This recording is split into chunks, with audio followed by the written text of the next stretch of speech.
Banging counts as dating, right? Pleasantries Nerd Squad, welcome back to Top 10 Nerd. I'm your host Connor Monroe, and I really can't clear my history enough now. Superheroes are like normal people in certain ways. Yes, they have powers, or sometimes part or all robot, but they have needs. Most heroes need to eat, sleep, and they produce waste, etc. But they also need love.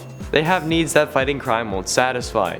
That's why today we're looking into the top 10 superheroes who dated their alternate versions. Be sure you stick around until the end because we have some secret bonus content for you. Ooh, fun! I'm sick as hell.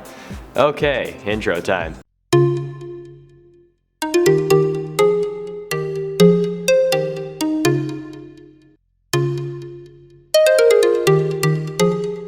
Number 10, Wally West and Jesse Quick. While it may not be canon to the main DC universe, the Flash TV show has shown quite a few relationships over its 5-season run so far. From Iris West dating the great-great-great-grandfather of the Reverse Flash, to Wally West and Jesse Quick. While I can also talk about Vibe and Gypsy, the combo of the speedsters seems like more fun. During season 2 of the show, we are introduced to the multiverse, and from that Earth comes Jessie Wells, who later on in that season will get super speed due to her father trying to give Barry back his powers. It's a long story. While yes, they had a thing beforehand, the two speedsters will resume their sexual tension in season 3 when Wally finally gets his powers. The two have had a cross-dimensional relationship ever since, and while it may not seem like it, to explain his disappearance in season 3, Wally goes to visit Jessie on Earth 3, which she moved to after she moved there to become that Earth's Flash. Counts, right? Number 9, Spider-Man and Spider-Gwen. While Miles Morales and Spider-Gwen have had a mutual crush, back in July of 2016, Marvel revealed that the two would share a romantic crossover starting in January of 2017 with Spider-Man number 12 and ending with Spider-Gwen number 15. Not only this, but there are also rumors that the sequel to the Into the Spider-Verse movie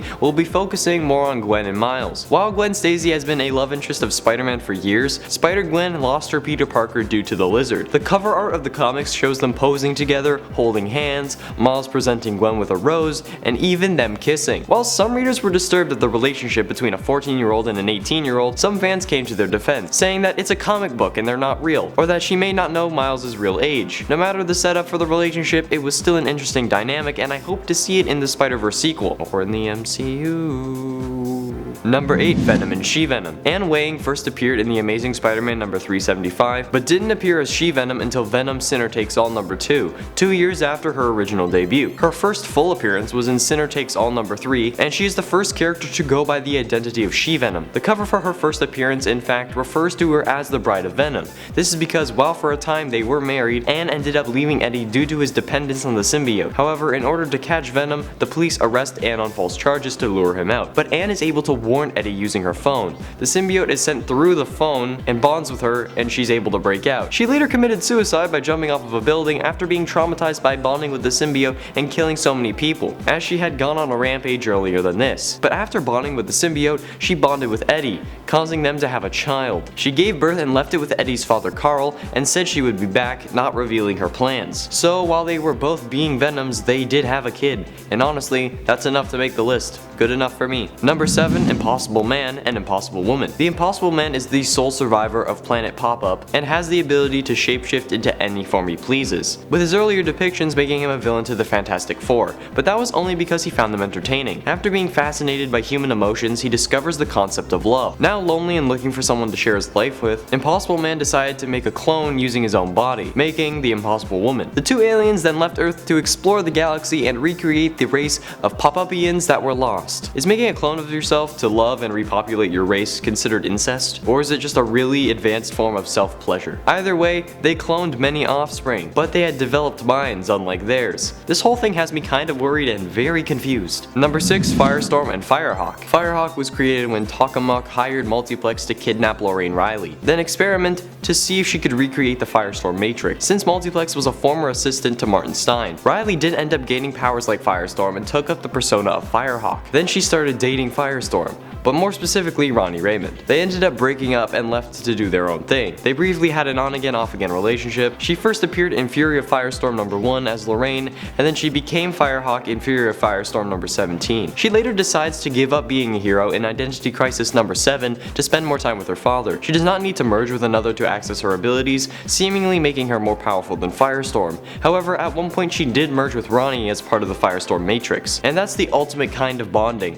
when you literally merge with with the other. It's like Crutabulin soul bonding in Rick and Morty, even if I guess it wasn't that serious. Number 5. Thing and She-Thing. While Ben Grimm lived on Battleworld, he discovered that he could control his transformation. He could be Ben or the Thing whenever he wanted, so he decided to stay when the rest of the Fantastic Four went home. However, when he came home, they had moved on without him. He became a superpowered professional wrestler, which is honestly cheating, where he met Sharon Ventura, another superpowered wrestler known as Ms. Marvel. After a few people left the Fantastic Four, Ben and Sharon joined together. They both then got mutated again. Sharon became She-Thing and Ben got more hideous after they fought in space, where they got hit with more cosmic rays. That didn't stop them from falling for each other and getting it on. Since Sharon considered Ben someone she could really trust, and since he was mutated, not like other men, did you know that there is actually a mutation that causes cilantro to taste like soap? I don't know why it's irrelevant, I guess because mutations, but I find it interesting nonetheless. Number 4. Hawkgirl and Hawkman. Carter Hall was an archaeologist in his original story in the 1940s, where he had a dream that causes him to remember a previous life as an Egyptian prince. He had a lover named Shiara who, of course, he ends up bumping into later. Her name was Shiara Saunders, and after Carter finds an amulet that allows him to fly, he becomes Hawkman and starts dating Shiara. Eventually, she becomes Hawkgirl. Decades later in the JSA, Kendra Saunders realizes that she is a reincarnated Shiara. She joins the Justice Society and eventually meets the reincarnated Carter Hall, who she cannot resist, and they end up becoming lovers again. Would you consider this a curse or no?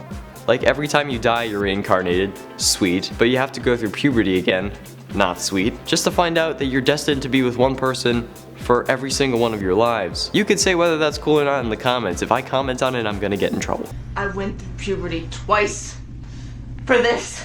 Number 3. Superman and Supergirl. Linda Danvers was involved in many illegal activities until she was cut by her boyfriend Buzz and her blood was used to summon a demon into our world. Logic. Matrix intervened, however, with the intent of covering Linda's wounds to prevent her death, but instead fusing with her. Since the Matrix was a proto-Supergirl basically, the two combined became Supergirl. This was due to the fact that DC had wiped Supergirl from continuity because they wanted Superman to be the sole survivor of Krypton. But the writers knew people would want Supergirl back, so this is what they came up with. Her series ran from 1997 to 2003 until DC brought the original Supergirl back. Linda secretly took Kara's place, attempting to retell her backstory. However, Superman was able to pick out her ruse. After realizing that they weren't cousins, Superman admitted that he was in love with her, which is a whole other can of worms. If at first you thought it was your cousin and you were in love with her, but you only admit it when you realize that it's not your cousin, never mind, you get the idea. She and Superman ended up getting married, much to Lois Lane and Lana Lang's dismay. So many L's. Take the L. Number 2. Vision and Virginia. When Vision wanted to humanize himself more and wanted a family, he followed in the footsteps of his father Ultron and created a wife named Virginia, using Scarlet Witch's brainwaves, which he received a copy of as a gift from Wanda. Later, using both of their brainwaves combined, he made their twins, Viv and Vin. One night while Vision was away, Eric Williams, aka the Grim Reaper, breaks into their home and stabs Viv with his scythe. Vin rushes to his sister's side, while Virginia beats the Grim Reaper to death with a cookie sheet in front of her wounded children. She then buried the corpse in the backyard and lies about Vision to it. Look, you guys are robots. There's no need to lie about defending your children with cookware while the father was away. I don't see an issue with this. Self-defense and the defense of your children. I'm sure Vision would have understood. If he wasn't dead in the MCU, I'd say put something similar to this on the big screen. Like make Virginia then have some conflict with Scarlet Witch. Maybe it will happen on the Disney Plus show. Let's hope. Unless you hate it. Then don't hope, I guess. Number 1. Hulk and She-Hulk. In the arc Old Man Logan from Earth 807-128, we see the Hulk gang, a whole family of Hulks that are the result of the Hulk impregnating his first cousin She-Hulk. While Superman and Supergirl might be screwed up, at least those two weren't actually related. The Hulk gang ended up beating down Logan for not being able to pay his rent on time, and said that he would have to pay double or they would kill his family. They ended up getting bored and doing it anyway. Once Logan caught wind of what happened, he proceeded to essentially wipe out the Hulk family, killing Bobby Joe, Charlie, Otis, Rufus, Woody, Bo, Elrod, Eustace, and Luke Banner, having only 2 members of the Hulk family remain. This is probably a public service, putting those products of an incestuous relationship out of their misery and stopping the thugs who are beating everyone up. So, thanks Logan. Thank you all so much for watching. If you enjoyed, be sure you hit like and subscribe for more daily nerdy content and ring the notification bell so you know when we upload. You can also see the social media links for everyone who went into making this video in the description. Down there is also the comments that you should leave a loving comment in for a chance to be featured in another video. Thank you again for watching. I have been and shall remain Connor Monroe, and I'll see you in another video.